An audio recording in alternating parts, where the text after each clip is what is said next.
প্রথমে ভিডিওটা একটু মনোযোগ দিয়ে দেখেন, কথাগুলো শুনেন। হাজার হাজার কোটি টাকা নতুন করে হাসিনার সাথে মিটিং করেছে।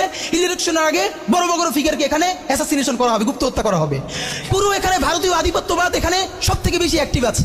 এখানে আওয়ামী লীগের হাজার হাজার কোটি টাকা, তার সচিবরা, তার পুলিশরা, তার পান্ডারা সব রয়ে গেছে।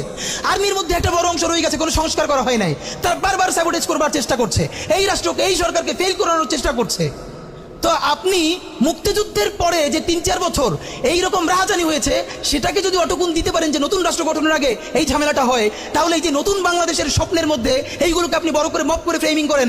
আপনি এই জবান যে আপনার না, এই জবান যে দিল্লির জবান, ভারতীয় আধিপত্যবাদের জবান, সেইটা বুঝতে আমাদের পিএইচডি করা লাগে না। তো এইখানে আপনার বর্তমান যে পরিস্থিতি বাংলাদেশের, তো ওই প্রেক্ষাপটে একটা যে এটাই ক্লিয়ার হইতেছে যে হাদি ভাই মরার আগে যেই একটা বক্তব্যে যে কথাগুলো বলে গেছে, এই বক্তব্যটা আপনারা সবাই শুনলেন। তো এইখানে যে কথাগুলো বলে গেছে এগুলো 100% বাস্তব।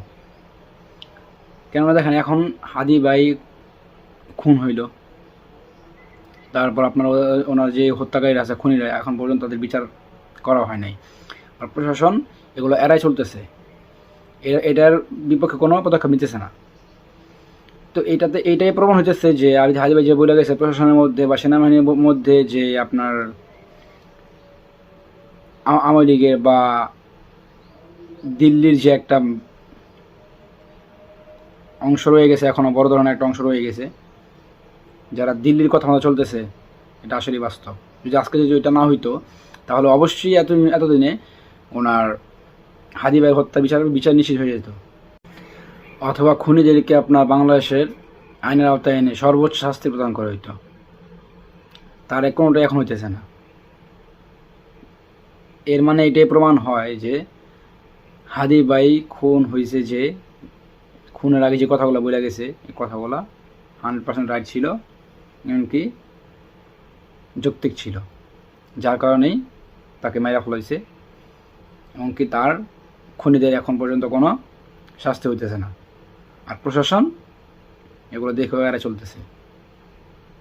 তো এখন দায়িত্ব আমাদের, বাংলাদেশের সকল মানুষের, সর্বস্তরের জনগণের, যে যেই ব্যক্তিটা আমাদের কথা ভাবছে বা আমাদের দেশের কথা ভাবছে, ভাইবা আজকে সে জীবন দিল, যেই ইনসাফের বাংলাদেশের স্বপ্ন দেখত, এটা আমরা পূরণ করবো ইনশাআল্লাহ।